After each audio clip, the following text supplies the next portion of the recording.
To alarm anybody in this room, but it's just come to my attention that the person to your right is a liar. Also, the person to your left is a liar. Also, the person sitting in your very seats is a liar. We're all liars. What I'm going to do today is I'm going to show you what the research says about why we're all liars, how you can become a lie spotter, and why you might want to go the extra mile and go from lie spotting to truth-seeking, and ultimately to trust-building. Now, speaking of trust, ever since I wrote this book, Lie Spotting, no one wants to meet me in person anymore. No. They say, it's okay, we'll email you. I can't even get a coffee date at Starbucks. My husband's like, honey, deception. Maybe you could have focused on cooking. How about French cooking? So before we get started, what I'm going to do is I'm going to clarify my goal for you, which is not to teach a game of gotcha. Lie spotters aren't those nitpicky kids, those kids in the back of the room that are shouting, gotcha, gotcha. Your eyebrow twitched. You flared your nostril. I watched that TV show, Lie to Me. I know you're lying. No. Lie spotters are armed with scientific knowledge of how to spot deception. They use it to get to the truth. And they do what mature leaders do every day. They have difficult conversations with difficult people, sometimes during very difficult times. And they start up that path by accepting a core proposition. And that proposition is the following: lying is a cooperative act. Think about it. A lie has no power whatsoever by its mere utterance. Its power emerges when someone else agrees to believe the lie. So I know it may sound like tough love, but look, if at some point you got lied to, it's because you agreed to get lied to. Truth number one about lying. Lying's a cooperative act. Now, not all lies are harmful. Sometimes we're willing participants in deception for the sake of social dignity, maybe to keep a secret that should be kept secret. We say, nice song. Honey, you don't look fat in that, no. Or we say, favorite of the digerati. You know, I just fished that email out of my spam folder. I'm so sorry. But there are times when we are unwilling participants in deception, and that can have dramatic costs for us. Last year saw $997 billion in corporate fraud alone in the United States. That's an eyelash under $1 trillion. That's 7% of revenues.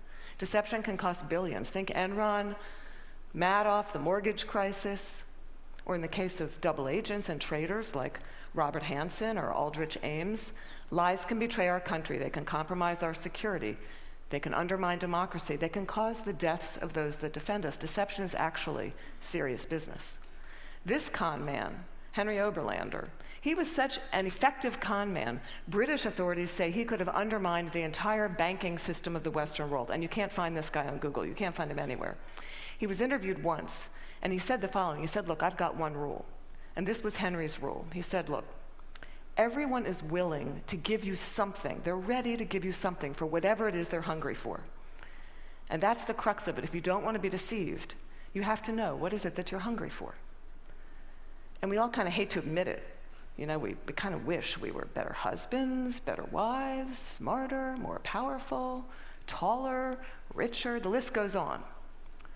Lying is an attempt to bridge that gap, to connect our wishes and our fantasies about who we wish we were, how we wish we could be, with what we're really like. And boy, are we willing to fill in those gaps in our lives with lies. On a given day, studies show that you may be lied to anywhere from 10 to 200 times. Now, granted, many of those are white lies. But in another study, it showed that strangers lied 3 times within the first 10 minutes of meeting each other. Now, when we first hear this data, we recoil. We can't believe how prevalent lying is. We're essentially against lying. But if you look more closely, the plot actually thickens. We lie more to strangers than we lie to coworkers. Extroverts lie more than introverts. Men lie 8 times more about themselves than they do other people. Women lie more to protect other people. If you're in an average married couple, you're going to lie to your spouse in 1 out of every 10 interactions. Now, you may think that's bad. If you're unmarried, that number drops to 3. Lying's complex. It's woven into the fabric of our daily and our business lives. We're deeply ambivalent about the truth. We parse it out on an as-needed basis, sometimes for very, very good reasons, and other times just because we don't understand the gaps in our lives. That's truth number 2 about lying. We're against lying, but we're covertly for it in ways that our society has sanctioned for centuries and centuries and centuries. It's as old as breathing. It's part of our culture. It's part of our history. Think Dante, Shakespeare, the Bible, news of the world. Lying has evolutionary value to us as a species. Researchers have long known that the more intelligent the species, the larger the neocortex, the more likely it is to be deceptive. Now, you might remember Coco. Does anybody here remember Coco the gorilla, who was taught sign language? Coco was taught to communicate via sign language. Here's Coco with her kitten. It's her cute little fluffy pet kitten. Coco once blamed her pet kitten for ripping a sink out of the wall. We're hardwired to become leaders of the pack. It starts really, really early. How early? Well, babies will fake a cry, pause, wait to see who's coming, and then go right back to crying. 1-year-olds learn concealment. 2-year-olds bluff. 5-year-olds lie outright. They manipulate via flattery. 9-year-olds, masters of the cover-up. By the time you enter college, you're going to lie to your mom in 1 out of every 5 interactions. By the time we enter this work world, and we're breadwinners, we enter a world that is just cluttered with spam, fake digital friends, partisan media, ingenious identity thieves, world-class Ponzi schemers, a deception epidemic. In short, what one author calls a post-truth society. It's been very confusing for a long time now. What do? Well, there's steps we can take to navigate our way through the morass. Trained lie spotters get to the truth 90% of the time. The rest of us, we're only 54% accurate. Why is it so easy to learn? Well, they're good liars and they're bad liars. They're no real original liars. We all make the same mistakes. We all use the same techniques. So what I'm going to do is I'm going to show you 2 patterns of deception, and then we're going to look at the hot spots and see if we can find them ourselves. We're going to start with speech. I want you to listen to me. I'm going to say this again. I did not have sexual relations with that woman, Miss Lewinsky. I never told anybody to lie, not a single time, never. These allegations are false, and I need to go back to work for the American people. Thank you. Okay, what were the telltale signs? Well, first we heard what's known as a non-contracted denial. Studies show that people who are overdetermined in their denial will resort to formal rather than informal language. We also heard distancing language, that woman. We know that liars will unconsciously distance themselves from their subject using language as their tool. Now, if Bill Clinton had said, well, to tell you the truth, or Richard Nixon's favorite, in all candor, he would have been a dead giveaway for any lie spotter that knows that qualifying language, as it's called, qualifying language like that, further discredits the subject. Now, if he had repeated the question in its entirety, or if he had peppered his account with a little too much detail, and we're all really glad he didn't do that, he would have further discredited himself. Freud had it right. Freud said, look, there's much more to it than speech. No mortal can keep a secret. If his lips are silent, he chatters with his fingertips, and we all do it. No matter how powerful you are, we all chatter with our fingertips. I'm going to show you Dominique Strauss-Kahn with Obama, who's chattering with his fingertips. Now, this brings us to our next pattern, which is body language. With body language, here's what you got to do. You really got to just throw your assumptions out the door. Let the science temper your knowledge a little bit. Because we think liars fidget all the time. Well, guess what? They're known to freeze their upper bodies when they're lying. We think liars won't look in the eyes. Well, guess what? They look you in the eyes a little too much just to compensate for that myth. We think warmth and smiles convey honesty, sincerity, but a trained lie spotter can spot a fake smile a mile away. Can you all spot the fake smile here? You can consciously contract the muscles in your cheeks, but the real smile's in the eyes. The crow's feet of the eyes, they cannot be consciously contracted, especially if you overdid the Botox. Don't overdo the Botox. Nobody will think you're honest. And now we're going to look at the hot spots. Can you tell what's happening in a conversation? Can you start to find the hot spots to see the discrepancies between someone's words and someone's actions? Now, I know it seems really obvious, but when you're having a conversation with someone that you suspect of deception, attitude is by far the most overlooked but telling of indicators. An honest person is going to be cooperative. They're going to show they're on your side. They're going to be enthusiastic. They're going to be willing and helpful in getting you to the truth. They're going to be willing to brainstorm, name suspects, provide details. They're going to say, hey, maybe it was those guys in payroll that forged those checks. They're going to be infuriated if they sense they're wrongly accused throughout the entire course of the interview, not just in flashes. They'll be infuriated throughout the entire course of the interview. And if you ask someone honest, what should happen to whoever did forge those checks? An honest person is much more likely to recommend strict rather than lenient punishment.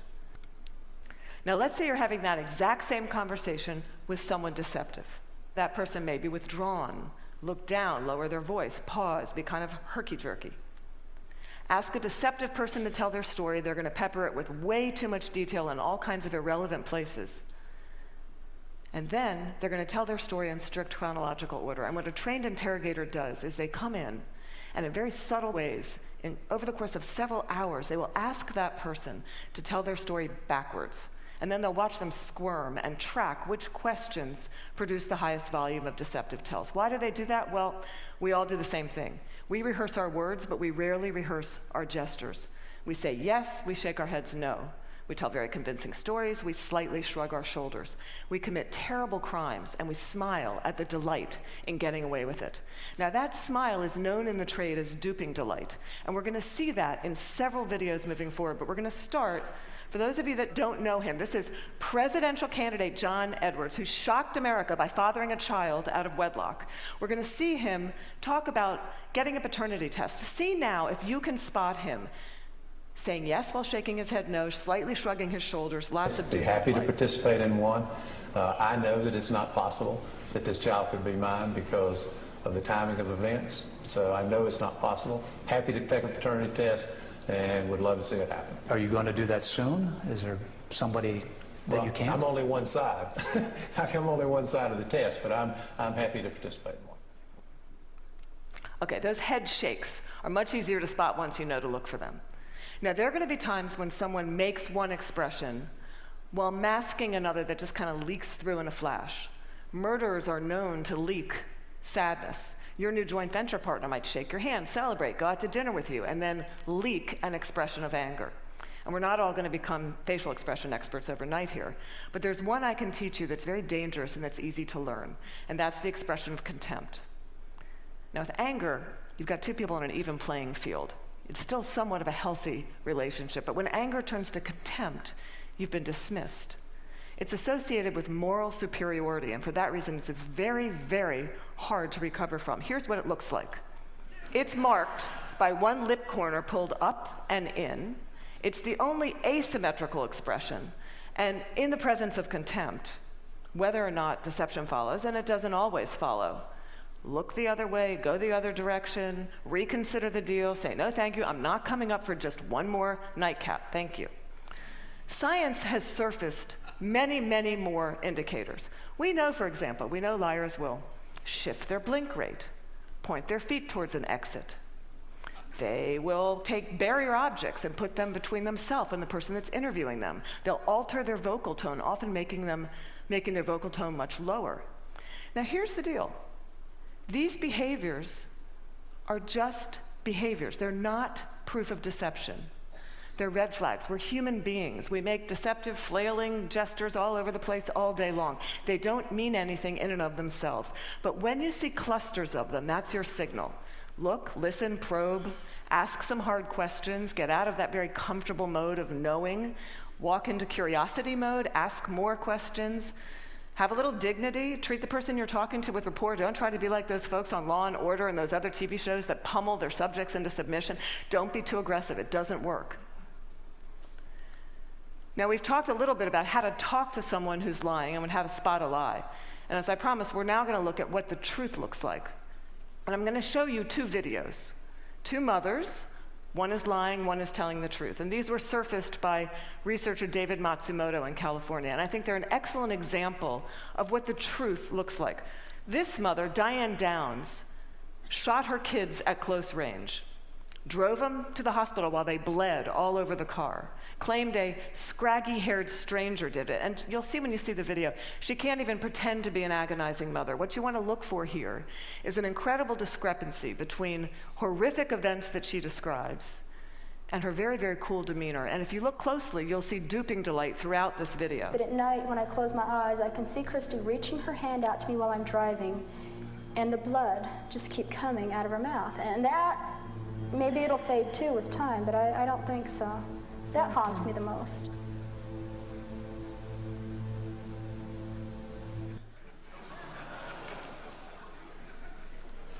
Now I'm going to show you a video of an actual grieving mother, Erin Runyon, confronting her daughter's murderer and torturer in court.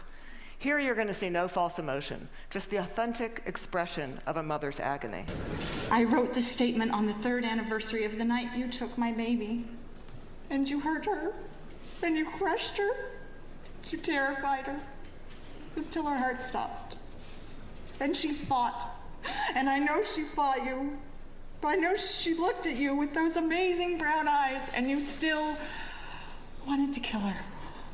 And I don't understand it, and I never will. Okay, there's no doubting the veracity of those emotions. Now, the technology around what the truth looks like is progressing on, the science of it. We know, for example, that we now have specialized eye trackers, infrared brain scans, MRIs that can decode the signals that our bodies send out when we're trying to be deceptive. And these technologies are going to be marketed to all of us as panaceas for deceit. And they will prove incredibly useful someday. But you've got to ask yourself, in the meantime, who do you want on your side of the meeting? Someone who's trained in getting to the truth, or some guy who's going to drag a 400-pound electroencephalogram through the door? Lie spotters rely on human tools. They know, as someone once said, character's who you are in the dark. And what's kind of interesting is that today we have so little darkness. Our world is lit up 24 hours a day. It's transparent, with blogs and social networks broadcasting the buzz of a whole new generation of people that have made a choice to live their lives in public. It's a much more noisy world. So one challenge we have is to remember, oversharing, that's not honesty. Our manic tweeting and texting can blind us to the fact that the subtleties of human decency, character, integrity, that's still what matters. That's always what's going to matter. So in this much noisier world, it might make sense for us to be just a little bit more explicit about our moral code. When you combine the science of recognizing deception with the art of looking, listening, you exempt yourself from collaborating in a lie. You start up that path of being just a little bit more explicit because you signal to everyone around you. You say, hey, my world, our world, it's going to be an honest one. My world is going to be one where truth is strengthened and falsehood is recognized.